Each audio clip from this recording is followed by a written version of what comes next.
Uma das nossas séries em andamento aqui na editora é Mil Olhos de uma Terra em Fúria.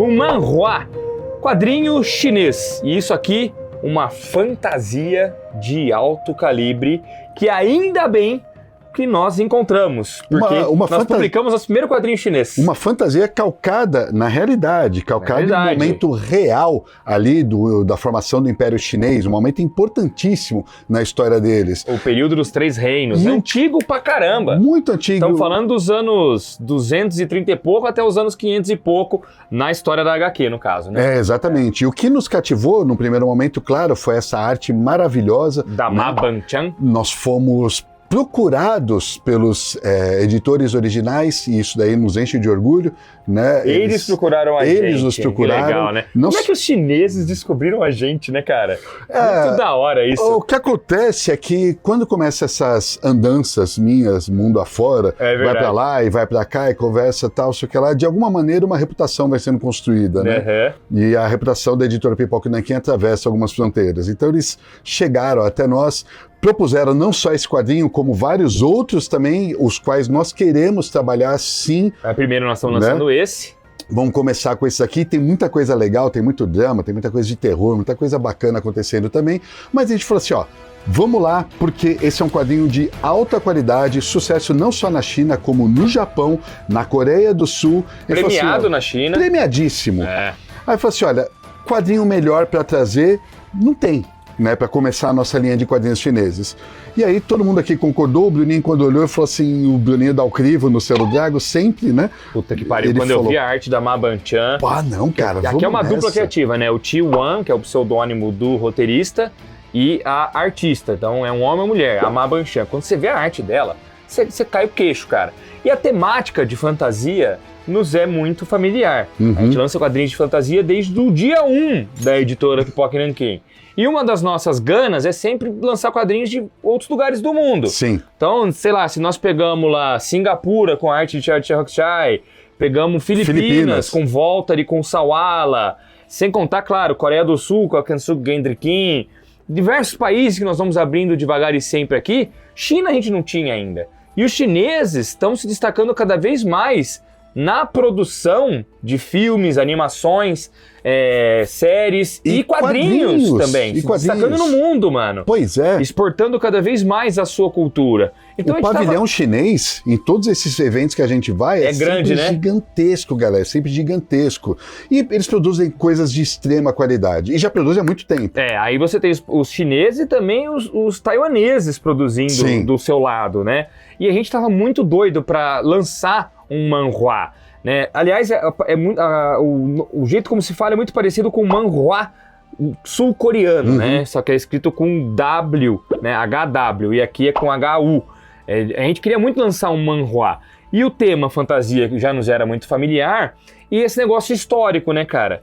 Que a gente lança muito no Selo Drago de mangás, de mangá de samurai, o Hiroshi Hirata, que pega períodos reais e conta histórias baseadas em fatos, além do Gozeki Kojima, o próprio Shigurui, que a gente publica aqui. A gente tem muito mangá de samurai, tem a Yuki Nagati, que fez Borboleta Assassina, história de ninja e tudo mais. Aí nós olhamos, é uma história de época, ambientado numa China antiga fictícia, né? Porque Ti Wan e Ma Banchan, eles partem de fatos reais para criarem a sua ficção. Mas, de todo modo, é ambientado no período antigo da China.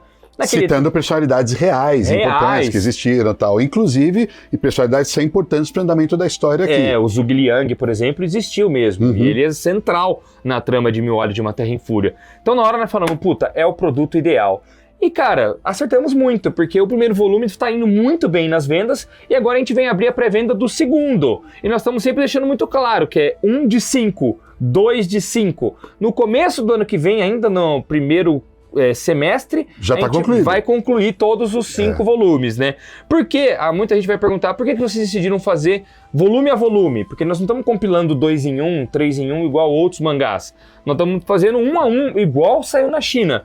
Por quê? Por ser uma série mais desconhecida também, então facilita na questão do valor, porque é bem menos páginas, as gráficas ficam mais baratas, é mais fácil de você apostar, porque diferente de outras obras que têm renome, essa não tinha no Brasil. Tem renome, Japão, Coreia do Sul, o próprio país de origem, lá tem renome. amparado inclusive pelo prêmio que eu coloco aqui na orelha, ó. Ela é vencedora do 19º Dragão de Ouro nas categorias de melhor quadrinho dramático, prêmio de prata, e melhor roteirista de quadrinhos, tá? E ela foi encadernada lá, originalmente ela passou a ser serializada a partir de 2022 e encadernada em 2024 e 2025. Quando nós licenciamos, inclusive, os últimos 2 volumes ainda não tinham sido encadernados. Verdade. Agora já tem todos. As capas, ó, dos volumes estão aparecendo aí na tela para vocês. Então, como não tinha renome aqui, vamos pegar e trazer um a um para tornar um valor mais acessível, até porque uma editora precisa ter produtos de diversas faixas, né? E 5 volumes, a gente já viu que não é muito. É super de boa, a gente tá dando conta. Diferente do City Hunter, que tem 35, que aí já é demais. 5 voluminhos a gente conclui bonitão, né? O primeiro volume já tá em mãos, que é esse daqui, e veio com essa impressão caprichada da sobrecapa, com uma cor azul metálica, tá? Por que nós optamos por esse azul metálico, apesar de não ter no original chinês? Porque do volume 2 para frente é sempre um prata metalizado. Então nós olhamos e falamos, poxa, só a primeira não vai ser metalizada? Todas as outras vão? E aí nós fizemos este azul metalizado. E o nosso projeto, ele tá lindíssimo, né? A sobrecapa, a capa, tem aquele verniz localizado invisível, formando um padrão impresso por cima do desenho, que deixa muito lindo. Tem um vídeo aqui no canal que eu faço um overview, né, que é mostrando os produtos de cima, de City Hunter, A Lagarta e Mil Olhos. Então vamos ver esse programa depois. E essa edição já chegou na China. A gente já mandou. E o Tio Wan ficou tão feliz, tão empolgado. Ele mandou um vídeo pra gente. Isso, mano, da hora demais, cara. E não foi um videozinho, não, foi um vídeo muito legal. Olha o que ele fala aí, galera. Vamos rodar o vídeo legendado pra vocês. Tadã. 大家好，我是裂土千童的脚本作者，我叫志文，对，就是这个人就是我。那么我首先想对各位巴西读者说一声 Obrigado, Thank you， 谢谢，或者说阿里阿多都可以。裂土千童这个故事实际上是属于一个假设，就是如果 当初诸葛亮在五丈原，他没有过世的话，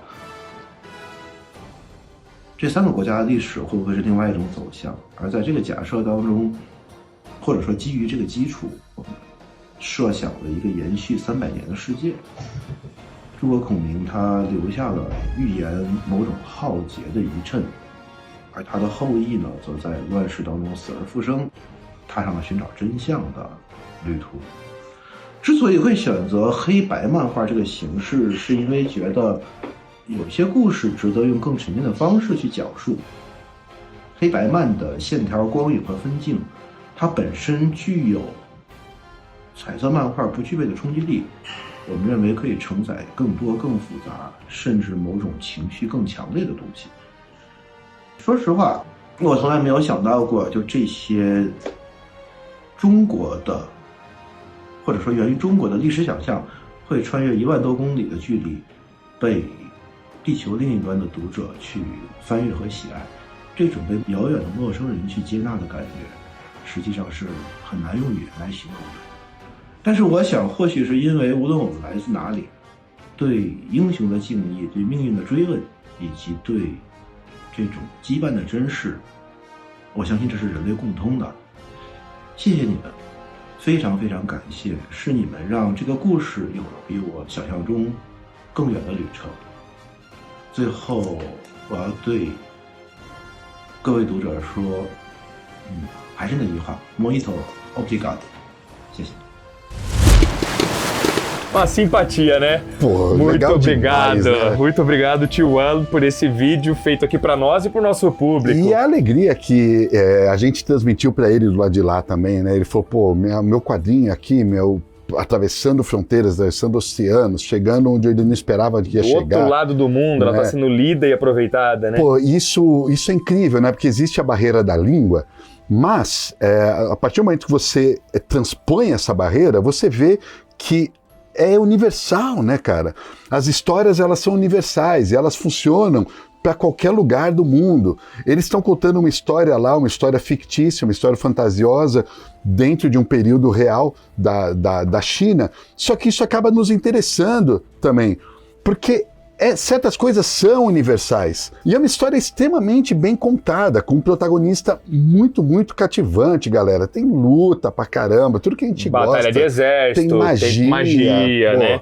Temos coadjuvantes ótimos, são os personagens que dão suporte ao protagonista. E agora no volume 2 nós vamos conhecer um excelente antagonista, que é esse ancião da capa aqui, ó, que é quando chega no ponto da história em que apresenta ele, é demais. Ô Ale, você não é tão aficionado por mangás quanto eu, de modo que quando os mangás começaram a sair no Brasil, no sentido oriental de leitura, lá nos anos 2000, por Conrad e JBC, você não mergulhou de cabeça nesse universo na época, né? Não, só depois de um pouquinho. Demorou sim. um pouquinho, não que você não tenha lido nada, porque Lobo Solitário você já pegou desde a primeira publicação pela Panini aqui, até mesmo antes disso. Tem um programa no canal, inclusive, o primeiro mangá da sua vida, que também foi o primeiro mangá publicado no Brasil, que era o Lobo Solitário. Sim. Ainda em sentido ocidental, mas nessa época você não estava. Eu, no entanto, já virei um otaku logo ali. E o Brasil começou primeiro publicando os mangás que tinham anime, tinham fama já aqui, passando na TV aberta. Era mais fácil, né, claro. Era mais fácil. E depois eles foram evoluindo, e a Conrad, em particular, começou a fazer um trabalho muito legal de publicar fantasias asiáticas, só que não chinesas. O mercado chinês de quadrinho tá agora, recente, esse negócio de exportar para o mundo. Mas os sul-coreanos não. E eu sinto, com Mil Olhos de uma Terra em Fúria, a mesma coisa que eu sentia lá atrás, em 2010, 2009, nesse período aí em que a Conrad arriscava muito, eu me sinto da mesma forma com Mil Olhos de uma Terra em Fúria. Eu gostava muito de ler essas fantasias sul-coreanas. Ao mesmo tempo que o traço era lindo, eu sentia que eu estava lendo uma coisa que era um mangá, mas não era.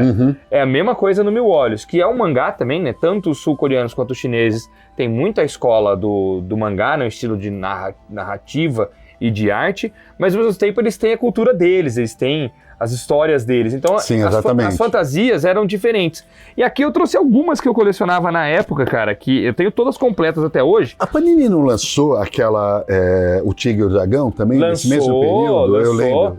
Tigre e o Dragão, lançou uma que era Gwyn Saga, uma adaptação em mangá do começo dos livros de Gwyn Saga japoneses.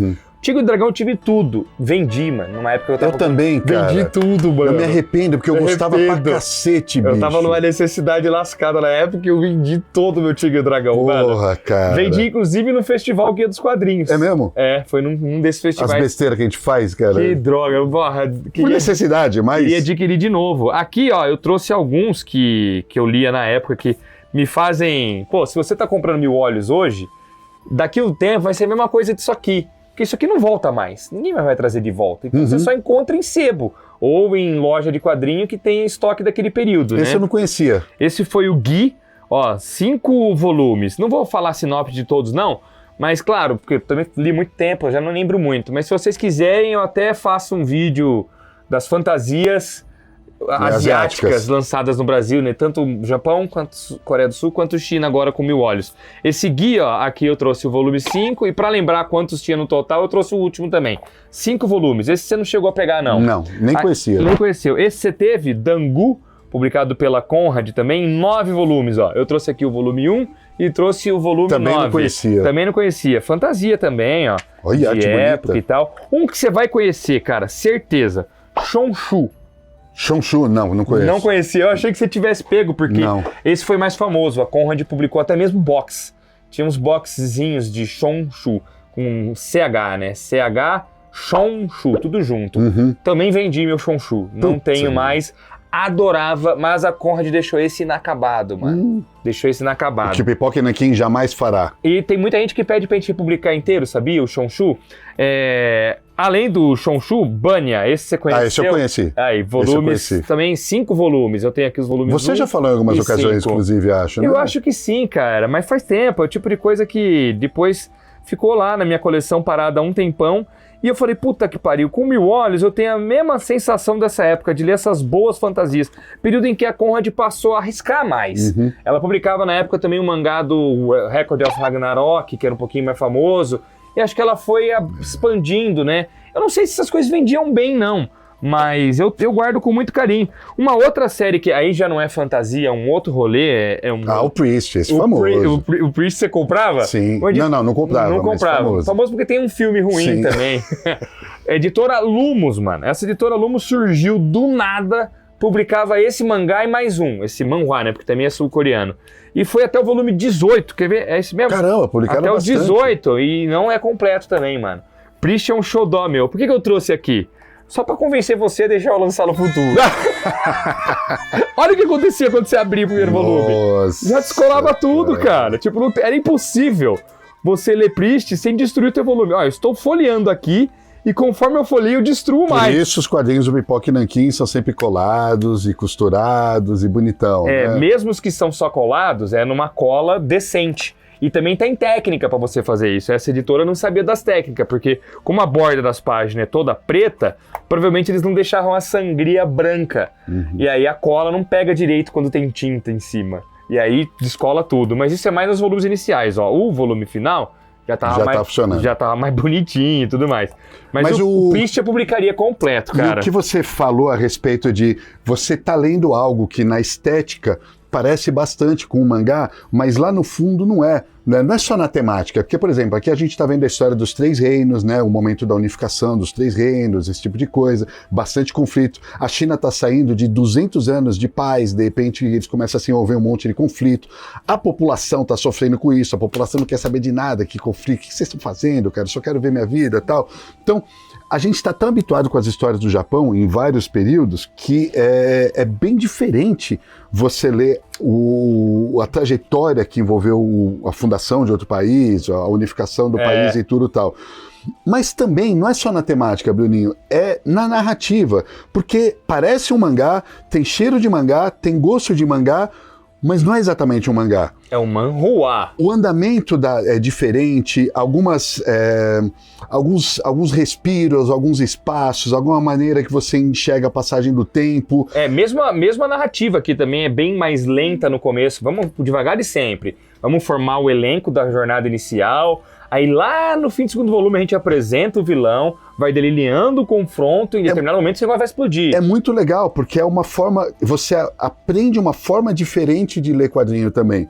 Né? Porque é que nem, o quadrinho francês, eu tô sendo bem generalista aqui, tá, gente? Mas óbvio que o quadrinho francês é uma coisa, o quadrinho italiano é outra coisa, o quadrinho norte-americano é outra coisa. Tem como comparar uma BD francesa com um Bonelli, por exemplo? Não dá. São bem diferente mesmo, né? E às vezes a gente tem essa tendência de jogar tudo no mesmo saco, e não é. Aí quando você começa a ler o Mil Olhos, tudo bem, você leu o primeiro volume e tal, você vai se habituando. Quando você lê o segundo, você já começa a pegar a onda do negócio, porque é outro país produzindo, saca? E ele tem a sua própria maneira de ser, a sua própria maneira de expressar na forma de arte, né? Isso fica muito claro, cara. E é muito legal, né? Porra, é legal Na nossa demais. live teve um rapaz que cobrou a gente, falou, quando é que vem o volume 2? Porque eu já li o volume 1 3 vezes, né? Ele falou na nossa última live aí. Então vamos retomar um pouquinho do volume 1 pra vocês, sem nenhum spoiler, porque ainda tá muito cedo, né? Estamos lançando agora o volume 2, tem muita gente que não leu o volume 1, então não vamos dar nenhum spoiler, só uma sinopse realmente. E por esse ser um vídeo de pré-venda,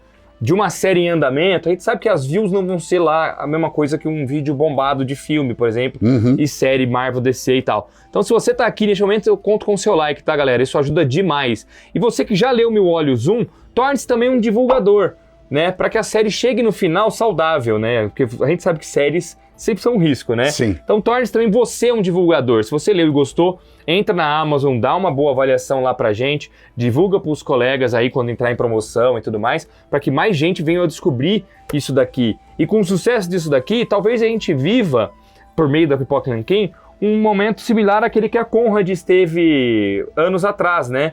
Coisa pra trazer tem de um monte, gente. Publicando um monte de fantasia legal em vários volumes, assim. Aqui nós vamos acompanhar a história do Zhuge Yongji. Zhuge Yongji, ele é descendente do Zhuge Liang, que é o estrategista mais importante da China. Ele que foi o cara por trás da unificação dos reinos. Então, o período dos 3 reinos foi orquestrado pelo Zhuge Liang.